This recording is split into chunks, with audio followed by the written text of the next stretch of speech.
Señor. Dios y Padre Celestial, en el nombre de Jesucristo te doy gracias al invocar tu nombre, Señor.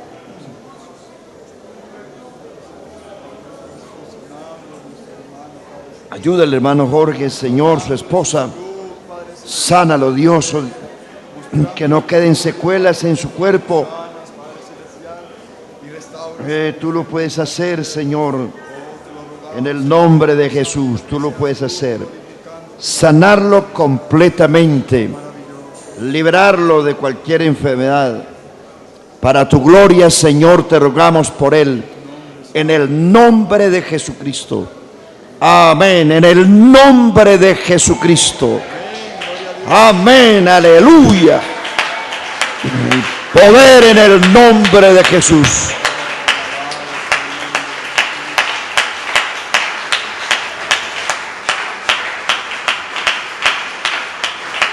Gloria al Señor. Vamos a leer el primer libro de Samuel, capítulo 17. Primer libro de Samuel, capítulo 17. El tema de esta noche es el joven frente a grandes desafíos. ¿Cuántos jóvenes hay aquí esta noche? Me imagino que la mayoría, ¿cierto? Levanten la mano los menores de 35 años. Levántenla, no le dé pie, no le dé pena, hermano. A ver, bajen la mano. Los mayores de 35. Bueno, más o menos. Mite y mite. Primer libro de Samuel, capítulo 17. Dice el verso 31 al verso 33. Algunos soldados oyeron que David andaba preguntando y fueron a decírselo a Saúl. Entonces el rey mandó llamar a David y David le dijo: no se preocupe su majestad, yo mataré a ese filisteo. Pero Saúl le dijo: no vas a poder matarlo. Tú eres todavía muy joven y él, el filisteo, ha sido hombre de guerra desde su juventud. David le contestó: yo soy pastor de las ovejas de mi padre, pero si un león o un oso vienen a llevarse alguna oveja, yo los persigo, los hiero y les quito del hocico la oveja. Si el león o el oso se me echan encima, yo los golpeo y los mato. Y eso mismo voy a hacer con este filisteo, pues ha desafiado a los ejércitos del Dios vivo. Si Dios me ha librado de las garras de los leones y de los osos, también me librará de este filisteo. Entonces Saúl le dijo a David: anda pues, y que Dios te acompañe. Amén. Sí entendieron. Siéntense, que esta es una versión distinta. Siéntense, por favor. Bueno, el joven frente a grandes desafíos. Son muchas las historias que son bíblicas, tanto en el Antiguo como en el Nuevo Testamento. Desde luego que uno no puede aplicar las cosas que ocurrieron en el pasado como si ocurrieran hoy. No se pueden aplicar, pero sí son un referente. Se pueden usar como un referente y como un ejemplo. El apóstol Pablo a los Corintios, mencionando la trágica situación de los judíos en el Antiguo Testamento, dice: estas cosas les acontecieron a ellos y se han escrito como ejemplo para que nosotros no hagamos como ellos hicieron. Es decir, que son cosas del pasado, que ocurrieron en el pasado, pero que son un referente para que nosotros no hagamos lo malo que ellos hicieron. Ellos, por hacer lo malo, Dios tuvo que deshacerse de ellos. Y Pablo da una advertencia a la iglesia del Nuevo Testamento, que si Dios no perdonó las ramas naturales, que son ellos, dice, a ti que eres olivo silvestre tampoco te perdonará. Dice Pablo, mira pues la bondad de Dios para contigo y la severidad para con los que cayeron. No te ensoberbezcas, sino teme, porque si Dios no perdonó las ramas naturales, a ti tampoco te perdonará. Ese referente es importante analizando la historia de los grandes líderes de la Biblia que no empezaron grandes, empezaron siendo pequeños, muy pequeños, tan pequeños que fueron ignorados. Los grandes líderes de la Biblia fueron ignorados por su propio pueblo, por su propia familia, por su misma nación, totalmente ignorados, desconocidos. Pero cuando para el hombre somos desconocidos, para Dios somos bien conocidos. Entonces son desafíos importantes que nos traen a memoria a nosotros que el Dios de los antiguos es el Dios de nosotros hoy. Jesucristo es el mismo ayer y hoy y por los siglos. Si ellos tuvieron grandes desafíos y los enfrentaron, y Dios los ayudó, Dios los respaldó, hoy como ayer, o de pronto hoy más que ayer, tenemos desafíos mayores, porque el mundo hoy ha cambiado y hoy es peor que antes, por lo cual se requiere que en la iglesia se levante gente que saque la cara por la iglesia y defienda la doctrina.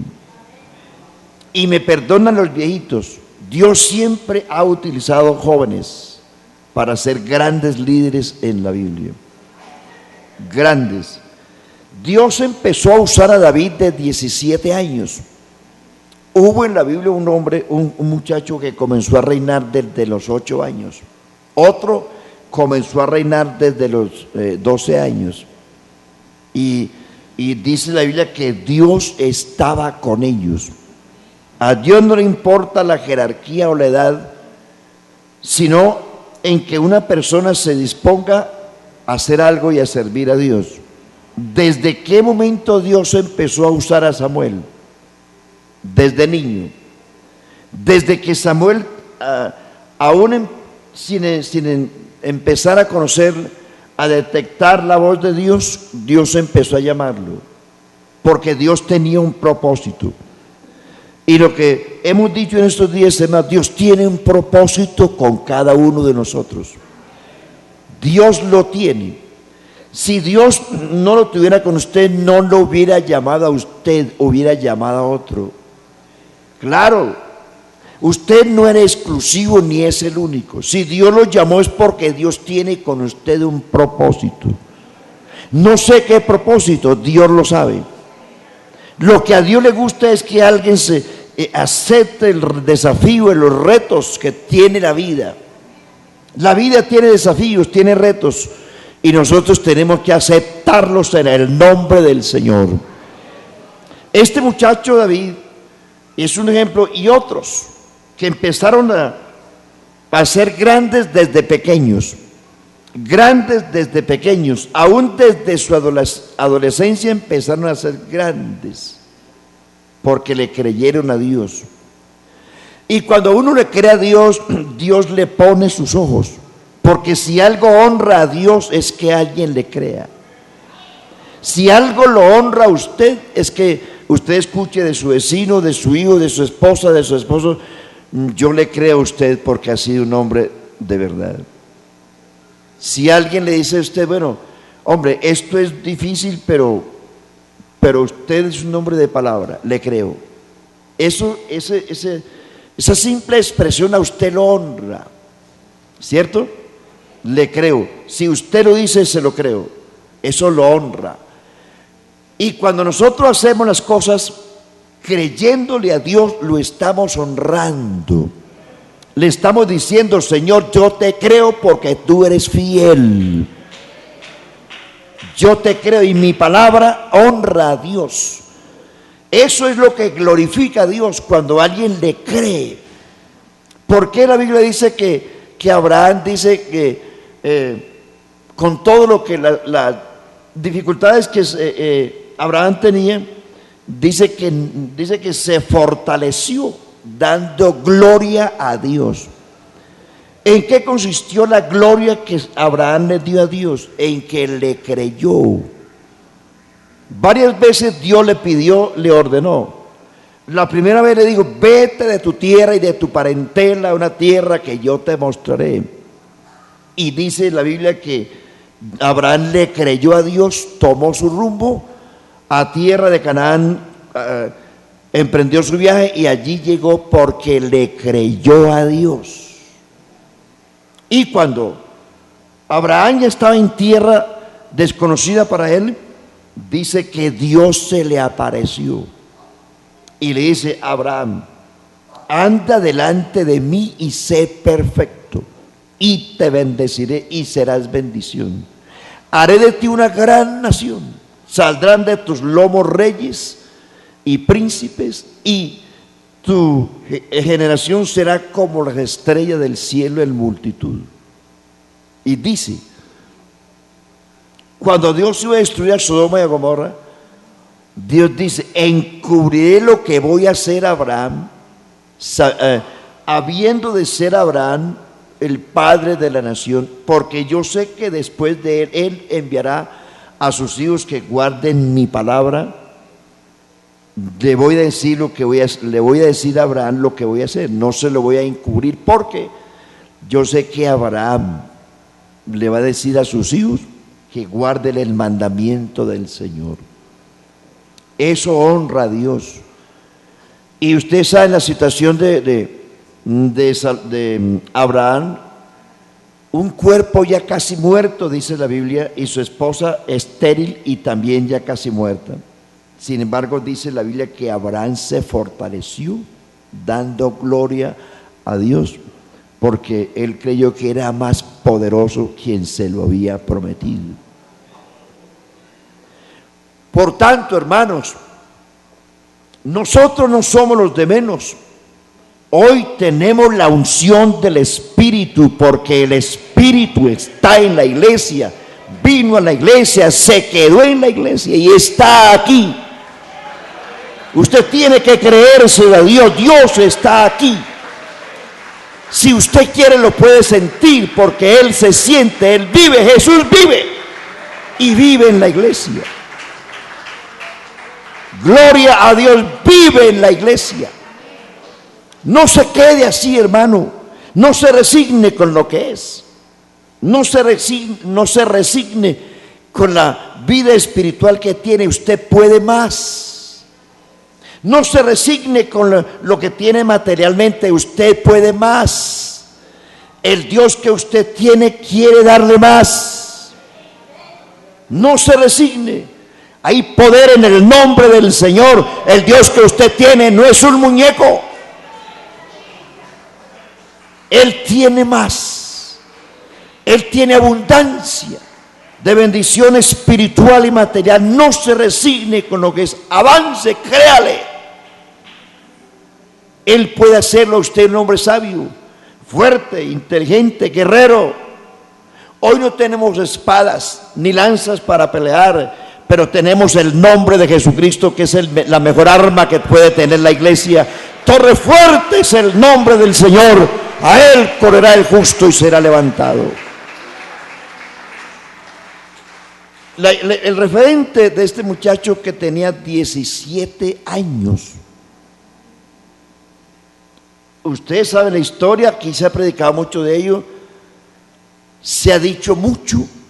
Había un gran desafío, tenían un rey llamado Saúl, altivo, soberbio, prepotente, pero con todo su armamento y la gente que tenía. Sin embargo, le temblaban los pantalones cuando Goliat hablaba.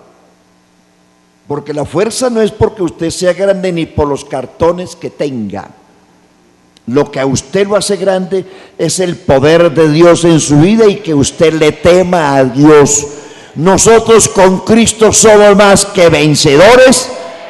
No importa la situación profesional que usted tenga o económica, en Cristo somos más que vencedores. Bueno, llega David, no a una misión de guerra. Estaba, su padre lo había enviado a hacer un domicilio. Habían domicilios cuando en ese entonces. David fue y llevó quesos y leche a sus hermanos que estaban en la guerra y escuchó, en medio de todo escuchó, cuando salía el gigante, un hombre de casi 3 metros. Era una cosa aterradora. David de 17 años escuchó semejante monstruo y vio que todo el mundo temblaba y corría. Entonces David dice, bueno, ¿y qué es lo que pasa aquí? David ya tenía la unción. Sí, Señor, ya había sido ungido. Porque uno con la unción, hermano, no hay gigante que se le ponga en el camino. Porque si usted tiene la unción del Espíritu se encarga de abrirle camino en el mar, en el desierto o en el río o en la montaña. Créale. Gloria a Dios, la unción abre camino, la unción abre el mar, la unción abre el desierto, la unción abre el río, la unción derriba murallas, la unción detiene el sol, la unción. Y ya sabe la historia. Desafío. Joven frente a grandes desafíos. Y usted sabe la historia. Bueno, ¿y este tipo quién es? ¿Cómo se atreve a desafiar los escuadrones del Dios viviente? Y le dijo, yo te voy a matar. Yo te voy a dar tu carne a los buitres y a las bestias salvajes para que aprendas, para que conozcan usted y los filisteos que hay Dios en Israel. Y usted sabe la manera como Goliat lo trató. Y también conoce la historia. La victoria fue segura. Hubo un muchacho que creyó. No un rey. Saúl estaba temblando. Los militares de Saúl estaban temblando. Pero fue un muchachito que vino del campo. ¿Quién era David? Un muchacho, pastor de ovejas de su papá. Era el menor de 8 hermanos. Por eso yo digo, no tenga temor a los grandes desafíos. Solamente créale a Dios. ¿Dónde estaban los hermanos de David? Eran los generales del ejército de Saúl. Los militares diestros en la guerra, corpulentos de presencia corpulenta, diestros en todo. ¿Quién era David? El muchachito que cuidaba las ovejas de la familia en el monte. Pero Dios, allá donde estaba, Dios le puso su mirada. Le quitó la mirada a los 7 hermanos corpulentos militares, pero le puso la mirada a David. Allí estaban los generales, el rey y sus militares temblando de miedo, pero el muchachito que vino del monte con la unción, porque tenía la unción, no estaba temblando. Se puso frente a él. ¿Puede usted imaginar un muchacho de 17 años frente a un gigante de 3 metros? Y le dijo, no, a mí no me asusta.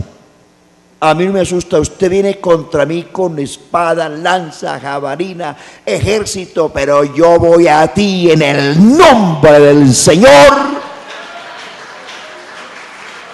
el Dios de los escuadrones de Israel, a quien tú has desafiado. Y ya usted sabe la historia. Entonces aquí viene la aplicación, varones, hermanos, muchachas, jóvenes, ancianos. Los hombres de éxito en el camino del Señor son aquellos que han aprendido a depender de Dios. Le repito el pensamiento. Los hombres de éxito en el camino del Señor son aquellos que han aprendido a depender de Dios. ¿Cómo es el pensamiento, hermano? ¿Los hombres de qué? Pero no de almacenes éxito, sino de éxito, literalmente. Los hombres de éxito son ¿qué? Son aquellos que han aprendido a depender siempre de Dios. Cuando se confía en sí mismo, lo único que encontramos a través del camino es derrotas y fracasos. Le repito, cuando se confía en sí mismo, lo único que encontramos a través del camino es derrotas y fracasos. Eso fue lo que Saúl encontró con todo su ejército y con todo su armamento, derrotas y fracasos porque dependían de la fuerza militar. Nosotros no podemos depender de nuestras fuerzas humanas, porque humanamente usted y yo no tenemos fuerzas. Somos débiles frente a la tentación. Cualquiera que sea la tentación, interna o externa, somos débiles frente a ella. Y no podemos pararnos frente al enemigo confiando en nuestras propias fuerzas. Podemos desafiar al gigante, pero confiando en el poder de Dios que está en la iglesia. Está en la iglesia. No sé si usted lo tenga, no sé si usted ha sentido la presencia de Dios, no sé. Dios lo sabe. Entonces, cuando uno puede desafiar al enemigo, cuando uno tiene la unción del Espíritu Santo, puede desafiar al gigante, y estoy seguro que lo derrotaremos. Ese gigante se llama pecado, porque en nosotros se constituye más terrible el pecado que el mismo diablo. El diablo no tiene poder, porque el diablo se acerca a usted hasta donde usted le permita. Porque el diablo anda como león rugiente alrededor vuestro buscando a quien devorar. Alrededor. El diablo ya no está entre nosotros, anda alrededor, husmeando a ver por dónde hay una entradita para entrarse al rebaño. Por eso él entra en el rebaño hasta donde usted se lo permita. El diablo entra a su vida hasta donde usted se lo permita. Si usted no se lo permite, el diablo no puede entrar, porque nosotros somos propiedad exclusiva de Cristo. Sí, créalo. ¿Éramos de Satanás? Sí. ¿Éramos hijos del diablo? Sí. ¿Éramos hijos de las tinieblas? Sí. ¿Éramos hijos de desobediencia? Sí. Ya no somos de las tinieblas ni de la noche. Somos de la luz y del día. Somos hijos de Dios. Y dice el apóstol Pedro, dice que al diablo hay que resistirlo, al cual resistid firmes en la fe, porque no tenemos lucha contra carne y sangre, sino contra principados, contra potestad de las tinieblas. Y dice Efesios que Dios nos dio las armas, y Efesios 6 y Efesios 4:30 dice que tenemos las arras del Espíritu para el día de la redención. Créalo. Amén, hágase fuerte en el nombre de Jesucristo, hermano. Que estamos rodeados de debilidades, sí. Que frente a las tentaciones somos débiles, sí. Pero llénese del poder de Dios, del valor que da el Señor. Porque las armas de nuestra milicia no son carnales, sino poderosas en Dios para la destrucción de fortalezas, estando prestos para castigar toda desobediencia cuando vuestra obediencia sea cumplida, y prestos para llevar todo pensamiento a la obediencia a Cristo, porque no nos ha dado Dios espíritu de cobardía, sino de poder, de amor y de dominio propio. Y recibiréis el poder del Espíritu Santo y me seréis testigos. Y el que nos ungió para esto mismo es Dios, quien nos ha dado las arras del Espíritu.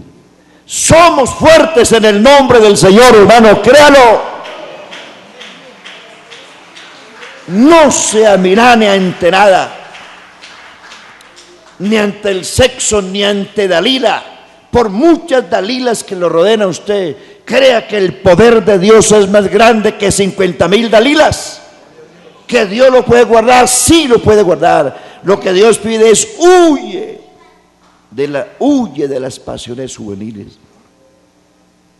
Hubo grandes hombres que empezaron así, pequeños, pero qué grande fue David. Usted conoce la historia, qué grande. ¿Y dónde empezó? En el monte. Pero en el monte, allá en el monte, tenía la unción.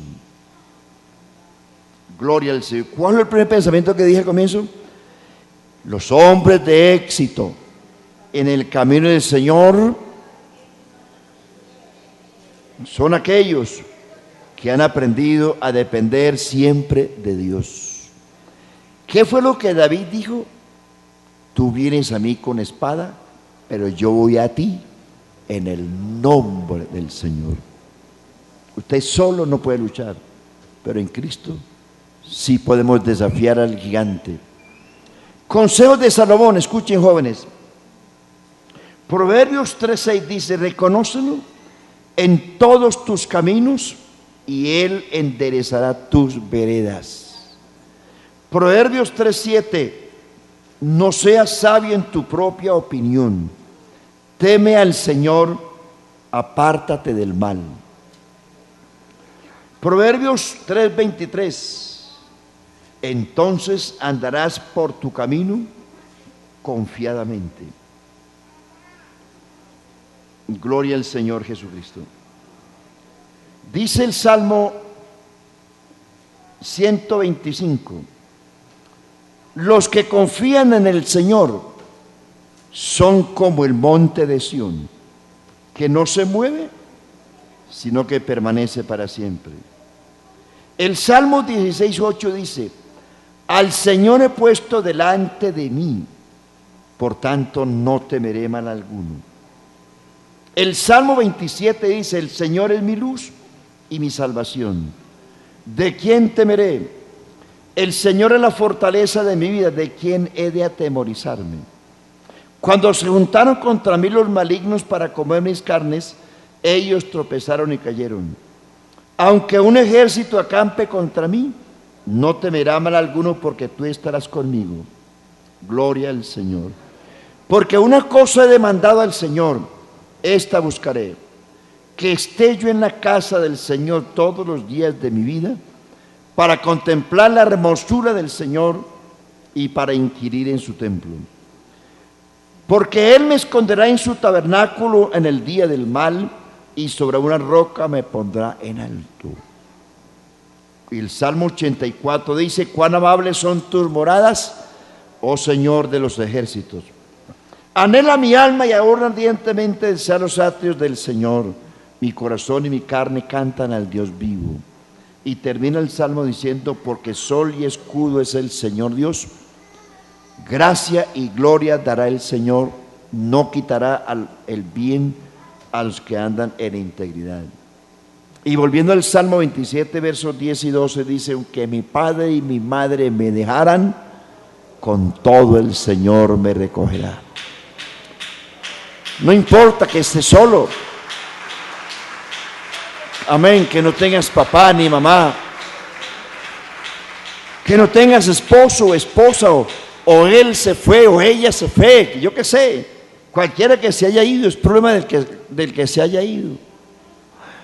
Aleluya. Job dijo una vez, después de que sus amigos, entre comillas, lo saherían continuamente con sus palabras, porque su propia esposa dice: maldice a Dios y muérete.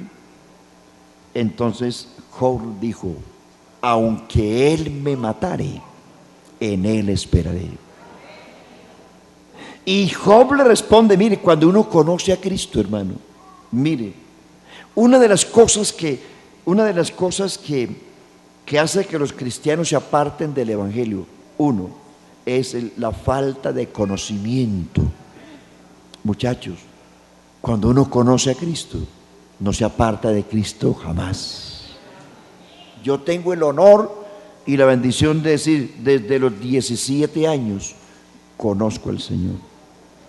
Y digo que lo conocí, porque yo me enamoré de Cristo desde esa edad. Yo me metí en la Biblia. No habían en ese entonces librerías ni bibliotecas cristianas, ni institutos, ni seminarios, nada, solo la Biblia. Y yo me metí, porque a mí no me convencieron tan fácil. Yo dije, a mí me tienen que convencer con la Biblia. Y yo mismo me metí a leer la Biblia. Día y noche leía la Biblia. Cuando yo me convertí al Señor era porque estaba enamorado de la Biblia y enamorado de Cristo, porque así es. Gloria a Dios. Por eso, muchachos, enamórense de Cristo. Antes de usted enamorarse de su novia o de su novio, hermano, enamórese de Cristo. Porque hay gente que viene a la iglesia buscando una muchacha, u otras mujeres vienen buscando un muchacho. Algunos de la calle dicen que las damas de la iglesia me gustan mucho porque son honestas, porque bueno, muchas cosas, no andan parrandeando, etcétera. Ellas de la calle también dicen, me gustan los evangélicos porque no toman, no fuman, no bailan ni beben, pero comen. Y muchas se hacen bautizar, muchas Dalilas llegan y se hacen bañar. Yo digo se hacen bañar, porque se hacen mojar porque la Herodita está con el muchacho afuera. Lo sacan de la iglesia. No le crea eso, hermano. Enamórese de Cristo. El día que usted se enamore de Cristo, aunque llegue Dalila con todos sus atuendos, usted está enamorado de Cristo. Vive el Señor, que no te dejaré, dijo un hombre. Por muy linda que sea o muy sardino que sea el muchacho, si usted está enamorado de Cristo, pasará a un segundo plano. Gloria a Dios. ¿Cuántos de ustedes están enamorados del Señor? De verdad, de verdad. ¿Sería capaz usted de dejar la novia por el Señor? ¿O el novio por el Señor? Hermano, eso hay que pensarlo. Interesante pero discutible. Eso hay que pensarlo. Cuando uno se enamora de Cristo, hermano, créame, no lo aparta nada del Evangelio. No es que uno sea perfecto, no, lleno de debilidades como todo cristiano en la iglesia. Pero vienen las dificultades y el diablo golpea y uno se para y confía siempre del Señor. La mujer de Lot, le digo, maldice a Dios y muérete. La respuesta de un hombre enamorado de Cristo es: como cualquiera de las mujeres insensatas, ¿has hablado? ¿Has hablado? Bendito el nombre del Señor. Le dice Job a su mujer: el Señor dio y el Señor quitó. Sea el nombre del Señor bendito. Y sus amigos rascándole la llaga continuamente, y Job le respondía: yo sé que mi Redentor vive, y sé que después de deshecha esta mi piel, en mi carne he de ver a Dios. Seguía el hombre, y la gente seguía zahiriendo su vida, y él le respondía: ¿quién diese que mis palabras fuesen escritas en piedra, que con cincel de piedra se fuesen esculpidas para siempre? Y la gente seguía encima de él y decía: yo sé que mi Redentor vive, y aunque él me matare, en él esperaré. No voy a renunciar, dijo Job, no voy a renunciar. Pero mira que Dios es injusto, mira cómo te trata. No voy a renunciar. Aunque se desbarate mi piel y mi carne, no importa. Lo voy a ver, aunque no sea en esta carne, lo voy a ver, porque yo sé que mi Redentor vive. Amén.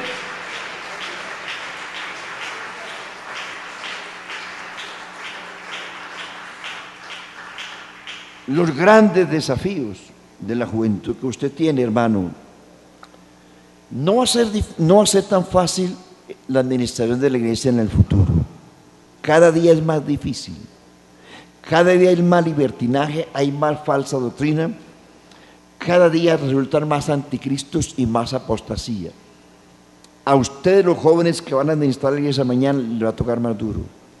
Por eso desde hoy, muchachos, llénense del poder de la presencia de Dios, porque aunque el diablo venga como ríos, el Espíritu del Señor levantará bandera contra él. No temas.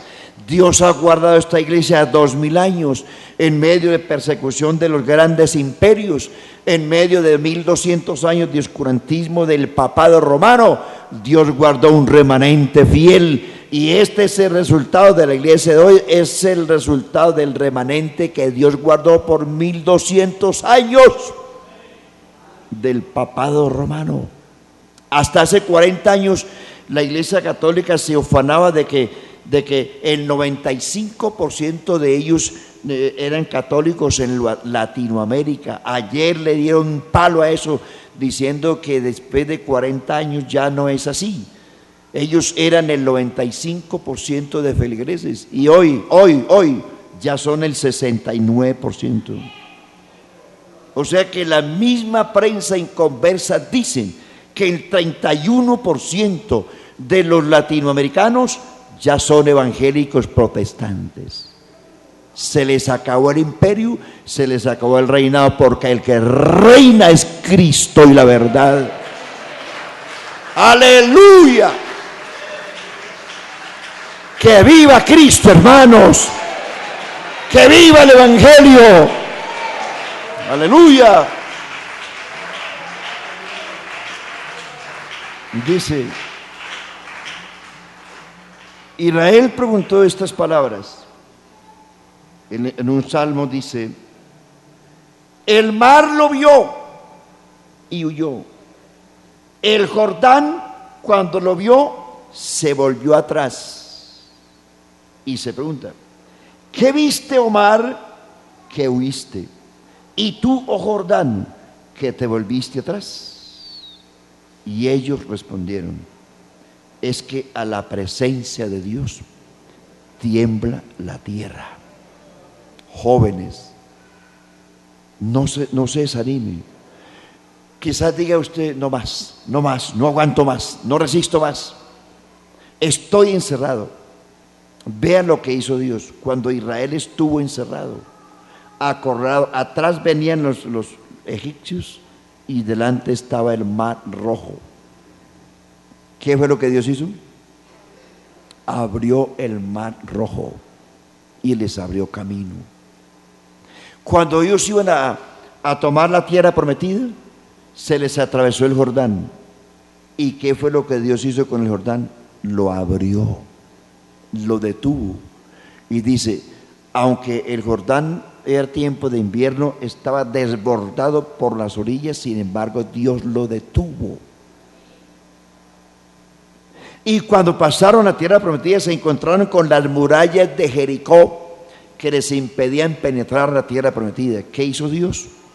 Derrumbó las murallas de Jericó, abriendo camino.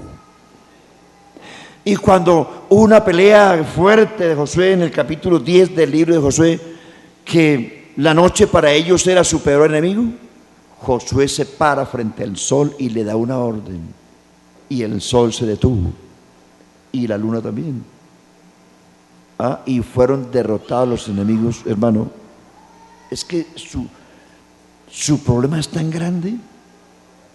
Su problema es tan grande. Su problema más grande que el Mar Rojo, más grande que el Jordán, más grande que las murallas de Jericó, más grande que la guerra que Josué tuvo por defender a los gabaonitas. No.